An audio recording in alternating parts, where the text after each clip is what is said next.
সাত রাস্তা এলাকায় সড়ক অবরোধ করে পলিটেকনিক ইনস্টিটিউটের শিক্ষার্থীরা বিক্ষোভ করছে। সেখানে আছেন স্টাফ করেসপন্ডেন্ট ইফতেখার রেজা, সরাসরি যুক্ত হচ্ছেন তিনি।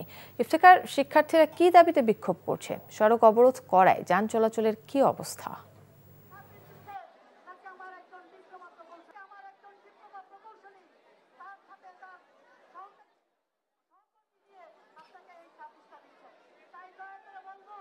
ধন্যবাদ। সাত রাস্তায় মূলত পলিটেকনিকের যে শিক্ষার্থী যারা রয়েছেন, ঢাকা পলিটেকনিক এবং মহিলা পলিটেকনিক যে রয়েছে ঢাকায়, তাই সেই প্রতিষ্ঠানগুলো শিক্ষার্থীরা মূলত রাস্তা অবরোধ করেছেন সাত রাস্তার মোড়, এবং মূলত বেলা 11টা থেকেই এখানে যান চলাচল বন্ধ হয়ে যায়। মূলত যে বিএসসি ইঞ্জিনিয়ার বা ইঞ্জিনিয়ারিংয়ের শিক্ষার্থী যারা রয়েছে তাদের যে 3 দফা দাবি, সেই দাবির বিরুদ্ধে বা প্রতিবাদে তারা মূলত এই অবরোধ তারা দিয়েছে। এবং তাদের যে দাবি, যে বিএসসিরা যে দাবি দিয়েছেন যে ইঞ্জিনিয়ারিং বিষয়ে বিএসসি না হওয়া পর্যন্ত নামের পাশে ইঞ্জিনিয়ার লেখা যাবে না, বা 10ম গ্রেডে যারা ডিপ্লোমা ইঞ্জিনিয়ার শিক্ষার্থী যারা রয়েছেন তারা পরবর্তীতে পদোন্নতি পেয়ে 9ম গ্রেড বা তার উচ্চ গ্রেডে যে যান সেটি যাতে বন্ধ হয়।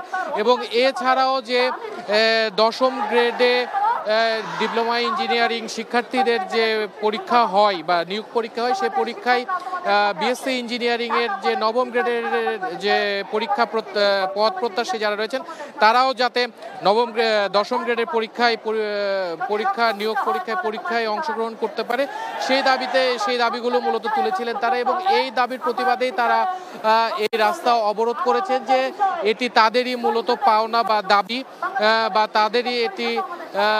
তাদের জন্যই এই দাবিগুলো অতীতে বাস্তবায়ন করা হয়েছিল। এবং এতে বিএসসিরা যাতে, বা বিএসসি শিক্ষার্থী বা বিএসসি ইঞ্জিনিয়ার যারা রয়েছেন তারা যাতে এই দাবির বিরুদ্ধে না দাঁড়ায়, তারই প্রতিবাদে মূলত এই রাস্তা অবরোধ হয়েছে। এবং আমি আপনাকে জানিয়ে রাখতে চাই যে পলিটেকনিকের যে শিক্ষার্থীর পাশাপাশি যারা শিক্ষক রয়েছেন তারাও মূলত তাদের শিক্ষার্থীদের দাবির সাথে একাত্মতা জানিয়ে রাস্তায় এসে দাঁড়িয়েছেন এবং তাদেরকে সাহস যোগাচ্ছেন। এবং সর্বশেষ আমাদেরকে শিক্ষার্থীরা জানিয়েছেন যে তাদের দাবি আদায় না হওয়া পর্যন্ত তারা রাস্তা ছাড়বেন না। তো এই ছিল সাত রাস্তা থেকে অবরোধের সর্বশেষ তথ্য।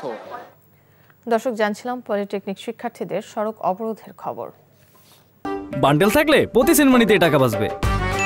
বিকাশ সেনমানি বান্ডেল কিনে জিতুন প্রতি লেনদেনে।